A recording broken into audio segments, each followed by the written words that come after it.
Captain Lee Taman sat in the cold metal chair and watched the alien counselors argue about humanity's future. The massive chamber on Nexus Prime buzzed with strange sounds. Some aliens clicked their mandibles. Others made low humming noises. A few flashed colored lights from their bodies. All of them were talking about humans like they were children who needed to be controlled. Lee Tae-min had been coming to these meetings for 5 years. Every time it was the same story. The Galactic Council treated humans like they were dangerous pets. They smiled with their alien faces and spoke polite words, but their actions told a different story. Humans could join their clubs, but only as junior members. Humans could trade with them, but only on their terms. Humans could speak in the council, but their votes never really mattered. Dr. Park So-ra sat next to him, taking notes on her tablet. She was the smartest person Lee Tae-min knew, and she understood alien cultures better than anyone. Her face was calm, but he could see the anger in her eyes. Behind her glasses, she was watching every alien counselor with the sharp focus of a scientist studying dangerous specimens. On the big screen in front of them, Admiral Kim Do-hyun appeared from Earth. The old soldier's face was hard as stone. He had fought in 3 wars before humans ever met aliens, and he knew when someone was preparing for a fight. His uniform was perfectly neat, but his hand rested near his sidearm out of old habit. Counselor Vex Thara stood up at the center podium. The tall purple alien had skin like leather and eyes like black marbles. When he spoke, his voice sounded like grinding metal. "Today, we vote on Resolution 847 Delta," he announced. "The human species requires genetic modification to remove their violent tendencies. They also must limit their reproduction to numbers approved by this council." Lee Tae-min felt his blood turn to ice. Dr. Park So-ra stopped writing and stared at the screen. Admiral Kim Do-hyun's image flickered as his connection wavered with shock. "This is for the good of the galaxy," Vex Thara continued. "Humans are too aggressive. They start fights. They ask too many questions. They refuse to follow proper procedures. We must fix these problems before they spread to other species." High Arbiter Kumalos raised one of his 6 arms. The ancient Etherian had been leading the council for 300 years. His body looked like living crystal, and when he spoke, his voice echoed like music. "All in favor of Resolution 847 Delta?" Arms, tentacles, and appendages rose across the vast chamber. Lee Tae-min counted them automatically. 847 votes in favor. Only 3 species voted against: the insect-like Clicktar and the crystal beings called Resonari, plus humanity itself. The chamber filled with satisfied chirps and hums. Many aliens looked pleased with themselves, like parents who had just solved a difficult problem with a troublesome child. Lee Tae-min stood up slowly. The movement was deliberate and controlled, but every alien in the chamber seemed to sense something dangerous in it. The talking died down as thousands of alien eyes turned toward the small human delegation. "The human coalition respectfully declines," Lee Tae-min said. His voice was quiet, but it carried clearly through the chamber's sound system. "We also withdraw from all council proceedings, effective immediately." The silence lasted exactly 3 seconds. Then the chamber exploded with noise. Aliens screeched, roared, and flashed angry colors. Some banged their desks with multiple arms. Others made sounds that hurt human ears. High Arbiter Kumalos raised all 6 arms for silence. "Captain Lee, you cannot simply leave the council. No species has ever done such a thing. The proper procedure requires—" "The proper procedure," Lee Tae-min interrupted, "was supposed to protect member species from exactly this kind of legislation. Since it has failed, we no longer recognize the council's authority over humanity." Dr. Park So-ra closed her tablet and stood up. Her scientific mind was already working through the implications. This was not just discrimination. It was attempted genocide dressed up as policy. They were trying to change what made humans human, and they expected humanity to thank them for it. "You cannot survive without the council," Vex Thara said. His metal voice carried a note of panic. "You need our trade agreements. You need our protection. You need our technology." Lee Tae-min looked at the purple alien for a long moment. We needed respect, he said finally. We needed to be treated as equals. We needed to be judged by our actions, not your fears. Since you cannot provide these things, we will find another way. Admiral Kim Do-hyun's image leaned forward. Captain, you have Earth's full support. Bring our people home. Lee Tae-min nodded to his team. Dr. Park So-ra gathered her research files. The other human delegates collected their belongings with calm efficiency. They moved like soldiers following a retreat order, organized and purposeful. As they walked toward the chamber exit, aliens called out to them. Some offered last-minute compromises, others made threats. A few seemed genuinely confused about why humans would choose to leave the greatest civilization in the galaxy. Lee Tae-min did not look back. He had spent 5 years trying to build bridges between humanity and the Council. He had smiled through countless insults. He had stayed polite while aliens treated his species like dangerous animals. He had believed that patience and good faith would eventually win them the respect they deserved. Today he learned that some people will never see you as an equal, no matter how hard you try to prove yourself to them. Dr. Park So-ra walked beside him, already planning their next moves. As the head of human cultural studies, she understood something important about alien psychology. The Council species had built their entire identity around being superior to younger races. They needed humans to be weak and dependent. A humanity that could survive and thrive without them would challenge everything they believed about themselves. The massive doors of the Council chamber closed behind them with a sound like thunder. Lee Tae-min took a deep breath of recycled air and felt something lift from his shoulders. For the first time in years, he was not representing humanity in a room full of people who saw his species as a problem to be solved. On their ship, the Sire, Harmony's Edge, Dr. Park So-ra made her final entry in the Cultural Exchange database. After 53 years of trying to join their galactic society, she wrote, "Humanity has learned the most important lesson of all. Sometimes the only way to win is to stop playing their game and start playing your own." As the ship pulled away from Nexus Prime, Lee Tae-min looked out at the stars and wondered what the galaxy would look like when humans were no longer trying to fit into someone else's idea of civilization. 3 months after the walkout, the galaxy was starting to notice something strange. The humans had simply vanished. Minister Yoon Hee-jin stood in her new office on Earth, looking out at the busy spaceport below. Ships came and went constantly, but none of them belonged to Council species. She had the most unusual job in human history, Director of Isolation Protocol. Her task was to make sure humanity had no contact with the Galactic Council. At first, the Council had been happy to see humans leave. Councillor Vexithara had given speeches about how the galaxy was finally free from human troublemaking.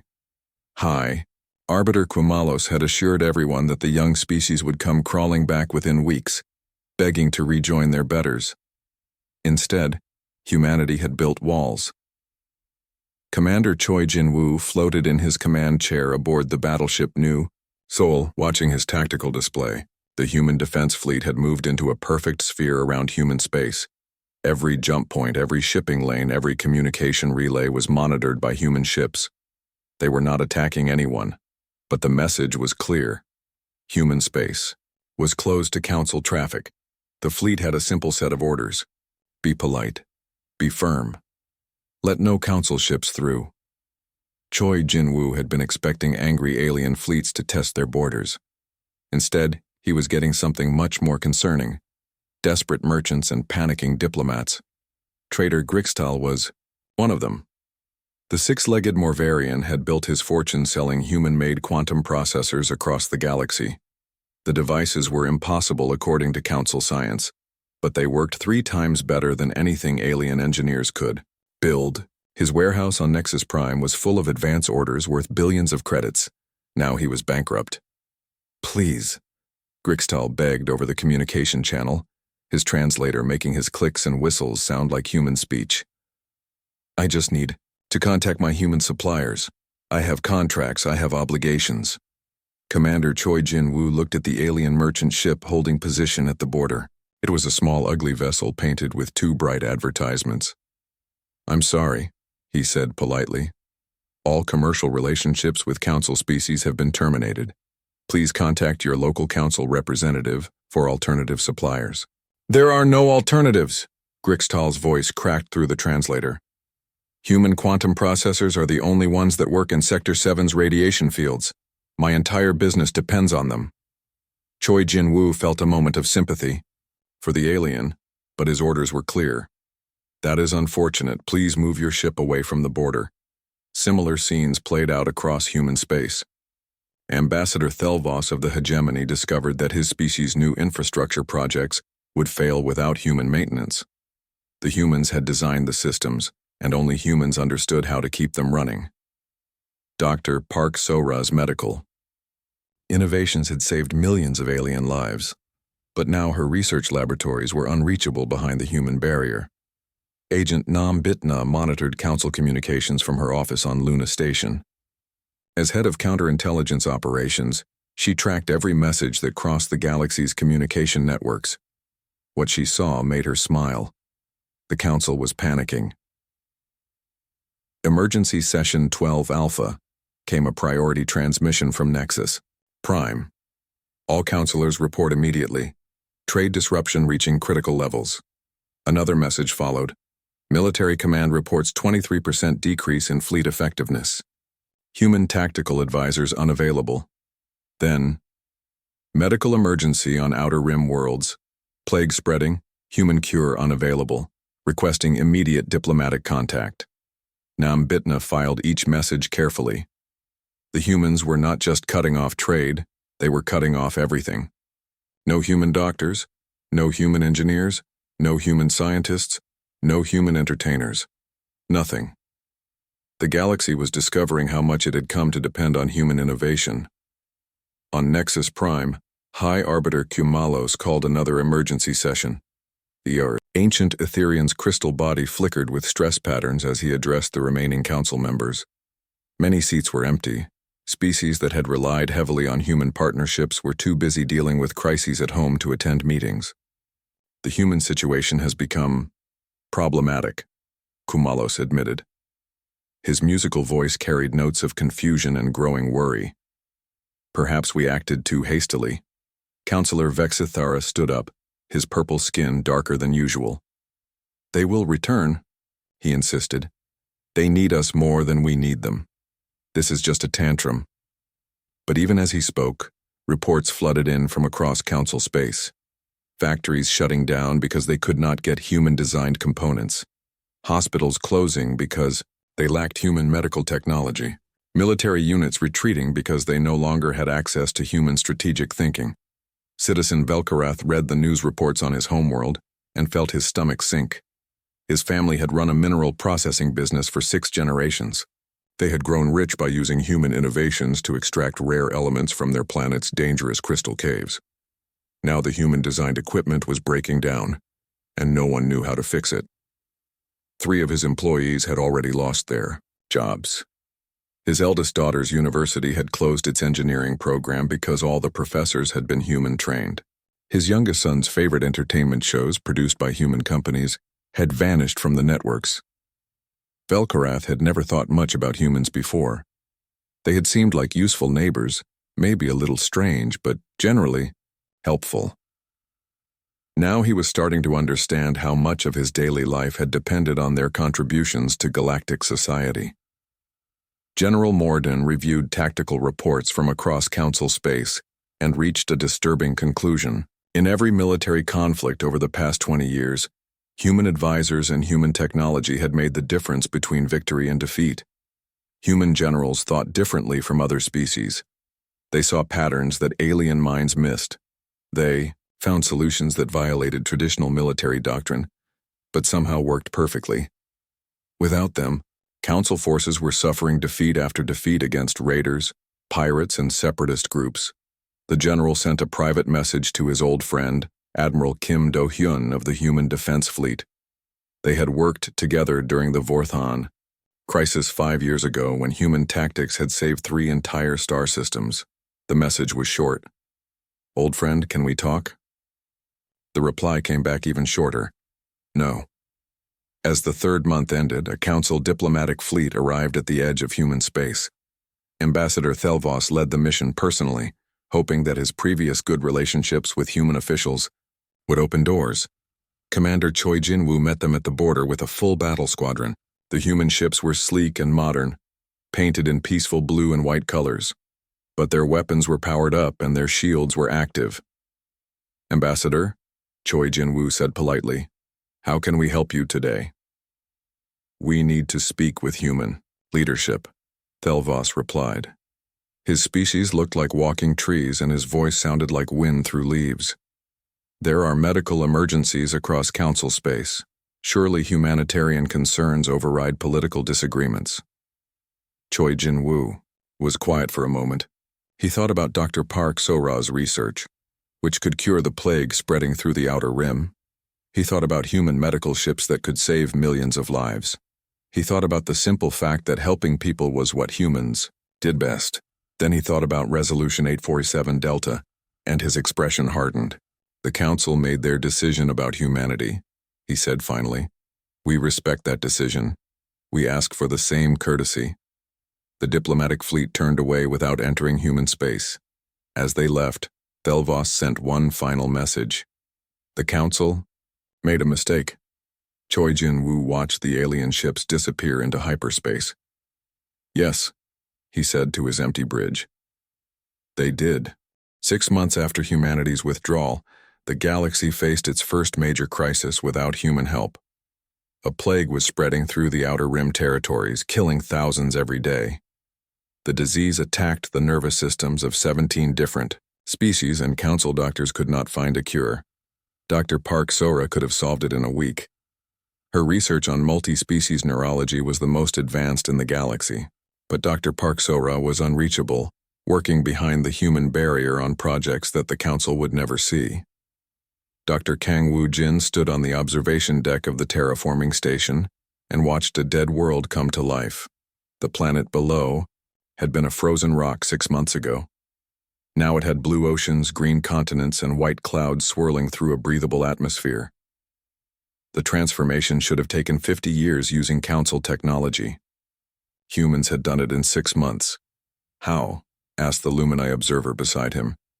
The new species looked like living starlight, their bodies shimmering with patterns of blue and gold. They had been discovered by Captain Shin Yuri's exploration ship just 3 months ago. "We think differently," Dr. Kang Woo-jin explained in simple terms. "Council science says you must change a planet slowly, piece by piece. We ask why. Why not change everything at once, if you know what you are doing?" The Lumini observer pulsed with amazement. "Your species sees possibilities where others see only problems." Dr. Kang Woo-jin nodded. "That is what made the council nervous about us." In space above them, Captain Shin Yuri's ship Boundless prepared for another exploration mission. The council had always limited human exploration to areas they approved. Now humans could go anywhere they wanted, and they were finding remarkable things. The Lumini had been the first discovery. A peaceful species of energy beings who lived in the deep void between stars, they had been completely unknown to the council.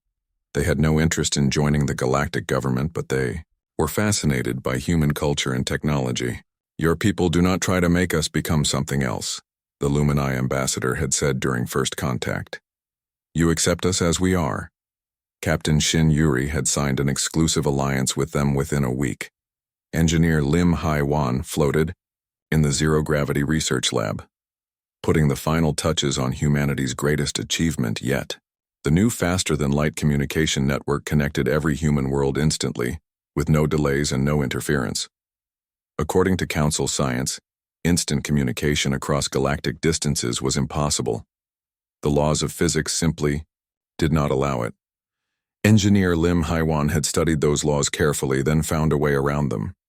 "How does it work?" asked her assistant, a young human engineer named Ko Sung-ho. "Council scientists think in straight lines," Lim Hai-wan explained. "They see a barrier and try to break through it. We see a barrier and find a way around it." The new communication system used principles that council physicists had dismissed as impossible. Instead of trying to send signals faster than light, It sent them through spaces where distance meant something different. The result was a network that made human coordination perfect across thousands of star systems. Meanwhile, the Council struggled with communication delays that lasted hours or days. Citizen Velkarath sat in his empty factory and read the shutdown notice. His mineral processing business had finally collapsed. Without human-designed equipment, he could not compete with companies that still had working human technology. His family had lost everything. Across the galaxy, similar stories played out daily. Velkarath's daughter could not find work because her human-influenced education was the only kind that prepared people for modern technology. His son had fallen into depression when all his favorite entertainment programs vanished. Velkarath himself spent his days reading news reports about the growing crisis, food shortages on agricultural worlds that depended on human farming techniques, transportation breakdowns on trade routes that relied on human logistics, medical emergencies on worlds where human doctors had provided essential services. The Council had assumed they could replace human contributions with their own people. They were wrong. General Morden stood in the command center and watched another military disaster unfold. Council forces had just lost an entire fleet to a small group of pirates. The raiders were using old human tactical manuals they had downloaded from public networks before the withdrawal. How? Demanded Admiral Kexthol, the Council's top military commander. We had 10 times their numbers. We had better ships. We had superior firepower. General Morden looked at the tactical display. The answer was obvious to anyone who had worked with human strategists. They did not fight the battle we expected, he said. They fought the battle they wanted. The pirates had used classic human tactics: avoid the enemy's strengths, attack their weaknesses, and always do the unexpected. Council military doctrine had no defense against such thinking because Council minds did not work that way. We need human advisors, Morden said quietly. Impossible, Admiral Kexthol replied. The humans refuse all contact. General Mordoun nodded sadly. He had trained with human officers. He had learned to think like them, at least a little. But most Council military leaders had never bothered to understand human methods. They had thought human success came from superior technology, not superior thinking. Now they were paying the price for their ignorance. In the Council chambers on Nexus Prime, High Arbiter Kamalos faced the worst crisis in his 300-year career. Half the Council members were demanding action against humanity. The other half were quietly considering withdrawal from the Council entirely. They are making us look weak, Councillor Vexithera argued. Every day they remain independent, other species question our authority. Every day they remain independent, replied Councillor Rixandra of the Hegemony. Our civilization falls further behind theirs. The truth was uncomfortable, but undeniable. In 6 months, humanity had achieved technological breakthroughs that should have taken decades. They had discovered new species and formed new alliances. They had solved problems that the Council considered impossible. Meanwhile, Council space was struggling with basic maintenance of systems that humans had designed. Perhaps, suggested Councillor Melkorv of the trade guilds, we should reconsider our position. Vexithara's purple skin turned almost black with rage. We do not negotiate with rebels. They are not rebels, Rixandra pointed out. They have broken no laws. They have attacked no one. They have simply chosen to leave our society. And they are prospering without us, added Melkorv, while we struggle without them. Kumalos raised all 6 arms for silence. The ancient Etherian's crystal body flickered with stress patterns as he considered the impossible situation. The Council's entire philosophy was based on the idea that older, wiser species should guide younger ones. Humanity's success without Council guidance challenged everything they believed. The meeting ended without resolution, but Kumalos made a private decision. That night, he sent a secret message to Earth. Minister Yoon Hye-jin received the message in her office and read it 3 times before believing it. The head of the Galactic Council was asking for a private meeting. Not demanding, not commanding, asking. The message was simple. The Council may have made an error. Can we discuss this? Yoon Hye-jin thought about the plague spreading through the outer rim. She thought about the economic collapse affecting billions of innocent beings. She thought about Dr. Park Sora's medical research, which could save so many lives. Then she thought about Resolution 847 Delta and what the Council had been willing to do to humanity. Her reply was even simpler. No. The galaxy was learning a hard lesson about respect. You cannot take it away from someone and then expect them to give it back when convenient. 1 year after the Great Silence began, the Galactic Council faced the greatest crisis in its history. 3 major species had withdrawn completely, citing the Council's catastrophic mismanagement of human relations. The insect-like Clicktar and crystal beings called Resonari had formed their own coalition with 12 other species. Professor Lee Min-ho sat in his office on New Geneva, humanity's new diplomatic world, writing the history of what he called the Great Awakening. For the first time in their short galactic career, humans were free to be themselves instead of trying to fit into someone else's vision of civilization. The Council taught us that we were too aggressive, too curious, too different, he wrote in his daily journal. What they actually taught us was that we were not meant to be junior partners in their galaxy. We were meant to build our own.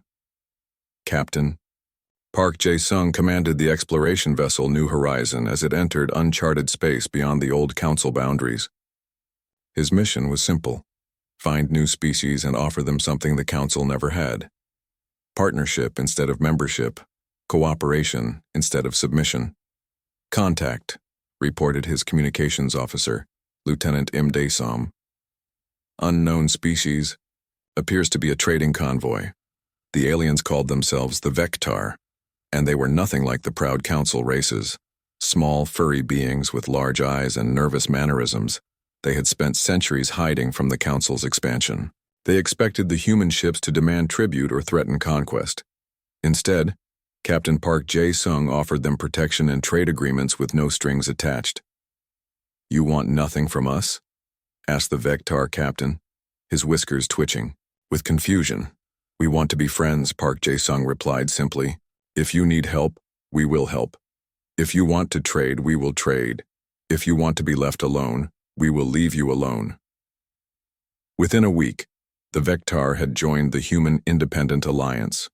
Within a month, they had introduced humans to 6 other species who were tired of hiding from Council expansion. Counselor Rixandra of the Hegemony stood in the Council chambers and watched her civilization crumble. The proud species that had once ruled a quarter of the galaxy now controlled barely 50 star systems. Every day brought news of more worlds declaring independence or joining the Human Alliance. "This is madness," Counselor Vexathara raged from his podium. "We are the rightful rulers of this galaxy. We brought civilization to the stars." "We brought our civilization," Rixandra corrected. "The humans are showing us that there might be better ways to organize a galactic society."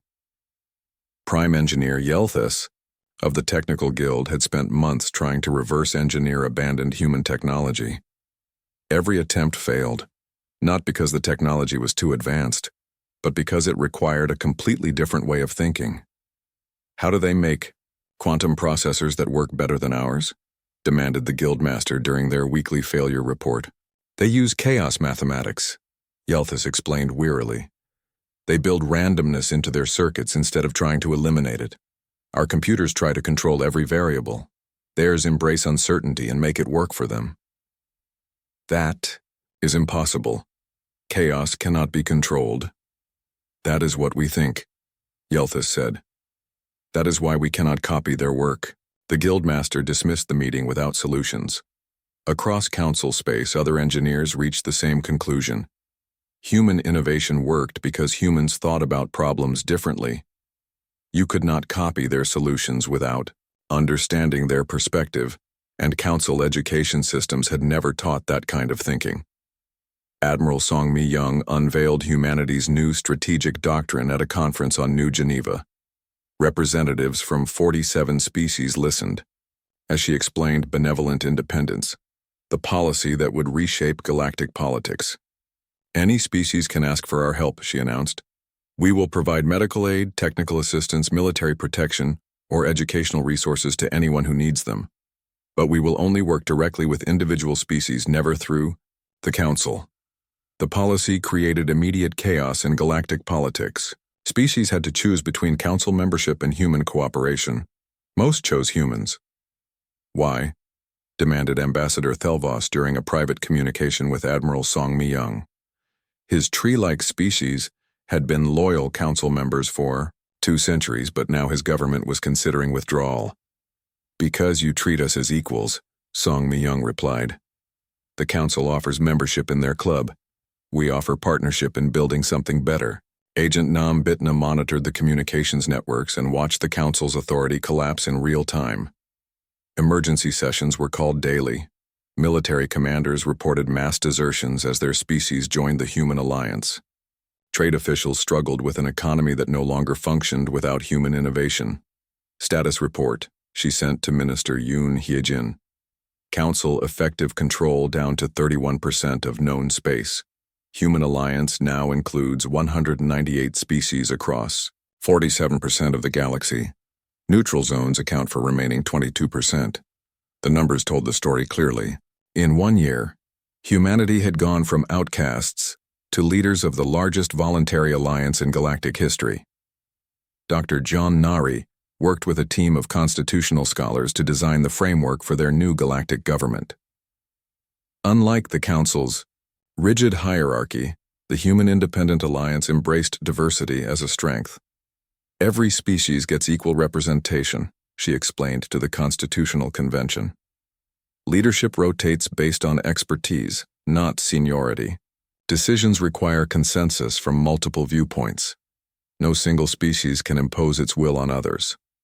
The delegates, representatives from species the Council had never even contacted, listened with amazement. Most had never imagined that galactic government could work any other way.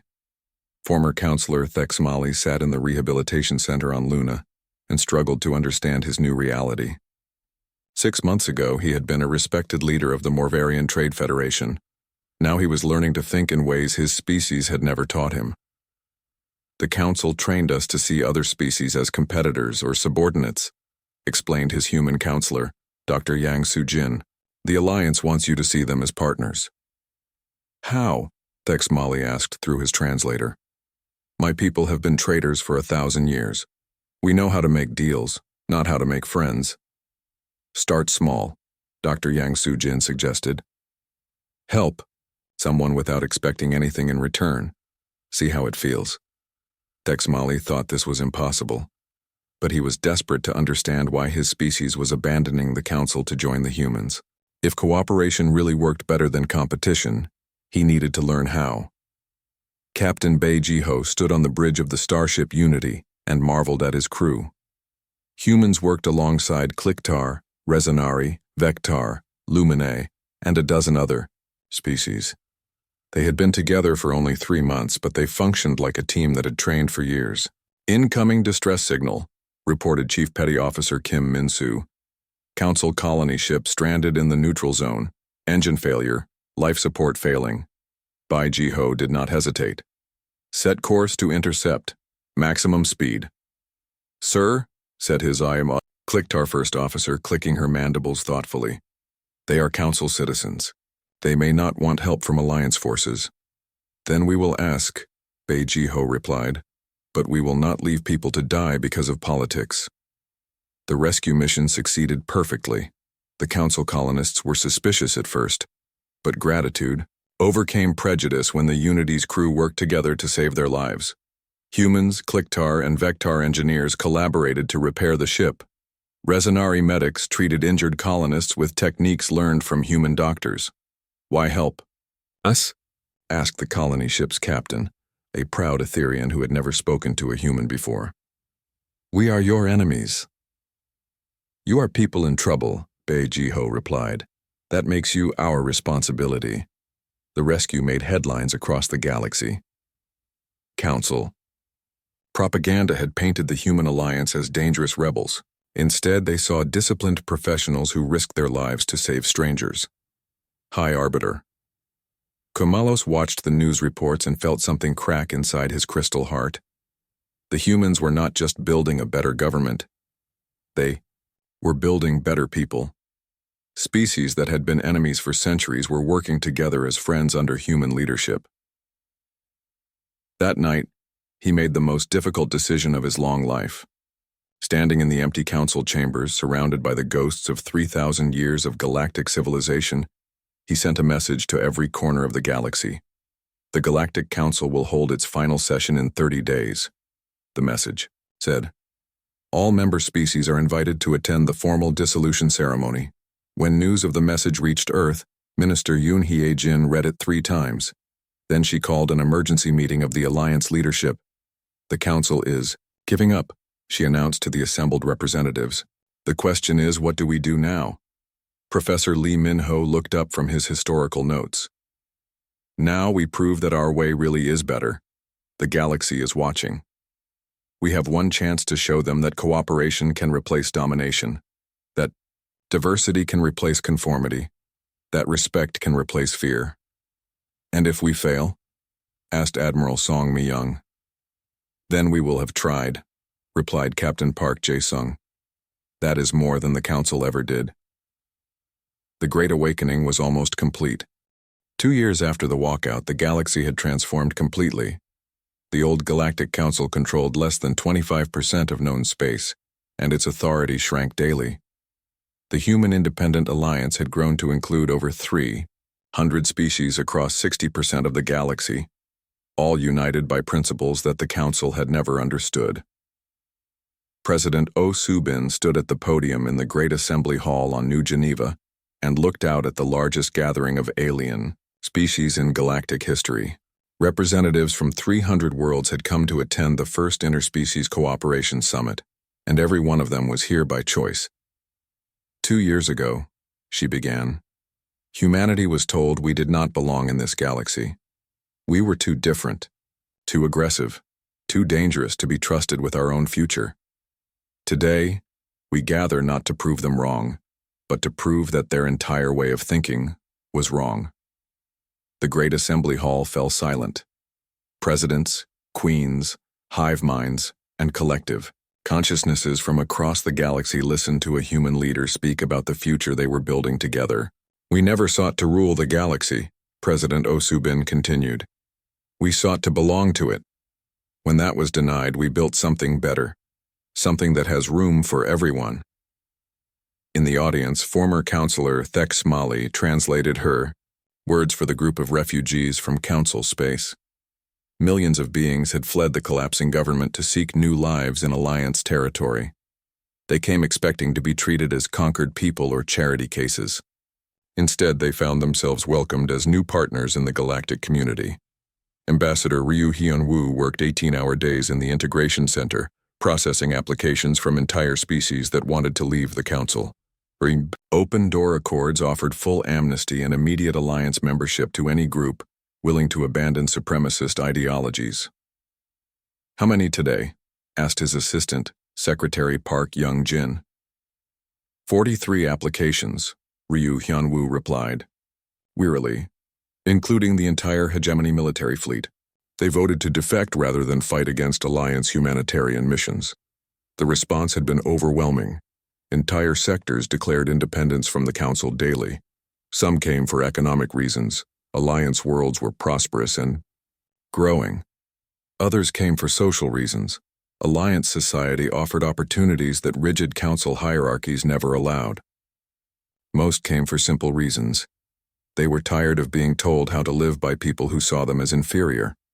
Dr. John Nari put the finishing touches on the new Galactic Constitution in her office overlooking the capital city.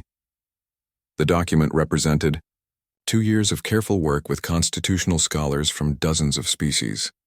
Unlike the Council's ancient laws, this constitution was designed to grow and change as the galaxy grew and changed.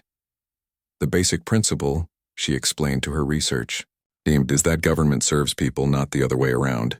Every being has equal rights. Every species has equal representation. Every decision must consider multiple viewpoints. Her assistant, Dr. Choi Eun-ha, raised a concern. What about species that want to maintain traditional hierarchies? Some aliens are not comfortable with equality. They are welcome to govern themselves however they choose within their own territories, Dr. John Nari replied. But they cannot impose their systems on others, and they cannot join the alliance if they deny basic rights to any group. The Constitution was scheduled for ratification at the end of the summit. Early polls suggested it would pass with support from over 90% of member species. Captain Beiji Ho commanded the first truly integrated fleet in galactic history as it approached the edge of Council space. His task force included ships from 27 different species, all working together as a single unit. They were responding to a distress call from a dying Council world, the same kind of humanitarian mission that had become routine in Alliance space. "Status report," he requested from his bridge crew. "Colony ship Perseverance responding," reported his communications officer, Lieutenant Nam Soo-young. "They have 3,000 refugees aboard, mostly civilians fleeing the economic collapse on Viridian Prime." Chief Engineer Wang Jaemin, a human working alongside a Clicktar technical specialist, shook his head sadly. "Their life support systems are failing. Council technology is breaking down faster than they can repair it." Captain Beiji Ho made the decision that had become standard in Alliance space. "All ships prepare for rescue operations. Medical teams to emergency stations, we will not leave anyone behind." The rescue mission succeeded perfectly, as they always did. Alliance ships were designed for cooperation, with integrated crews trained to work together. Council ships were designed for competition, with segregated crews trained to follow orders without thinking. As the refugees were transferred to safety, many asked the same question: "Why help us? We are not your people." The answer was always the same: "You are people in trouble. That makes you our responsibility." High Arbiter. Kumalos stood in the council chambers for the last time and looked out at the 12 species that remained loyal to the old ways. The vast hall that had once held representatives from over 1,000 worlds now felt empty and cold. "Today we end what our ancestors began 3,000 years ago," he announced, his crystal voice echoing in the nearly empty chamber. "The Galactic Council is formally dissolved." Councillor Vexithera rose to speak one final time. The purple alien's skin had faded to gray over the past year, and his voice carried none of its old arrogance. "We built the greatest civilization in galactic history," he said. "How did we lose it to a species that we first contacted only 53 years ago?" The answer came from an unexpected source. Councillor Rixandra, who had led her people out of the council 6 months earlier, had returned for the ceremony. "We built a civilization based on the idea that some species were better than others," she said quietly. "The humans built one based on the idea that all species could become better together." As the ancient chamber powered down for the final time, Komalos delivered a final message to the galaxy. "We taught the humans that the galaxy had no place for their kind," he said. "They taught us that we had built the wrong kind of galaxy." Minister Yoon Hae-jin, now Director of Galactic Integration, watched the sunset over New Geneva from her office window. The city below bustled with activity as beings from hundreds of species worked together on projects that would have been impossible under the old system. A soft knock interrupted her thoughts. "Come in," she called. Dr. Park Sora entered carrying a data pad and wearing the tired smile of someone who had just solved another impossible problem. "The plague in the former Outer Rim territories has been eliminated," she reported. "Total casualties were about 60% lower than our worst-case projections." "How did you do it?" Yoon Hye-jin asked. "We asked for help," Dr. Park Sora replied simply. "The Resonari have natural immunity to neural toxins. The Clicktar understand hive mind diseases. The Vectar know about rapid genetic adaptation. By working together, we found a cure that none of us could have discovered alone." That was the secret, Yoon Hye-jin realized. The Council had tried to solve every problem by imposing their will on others.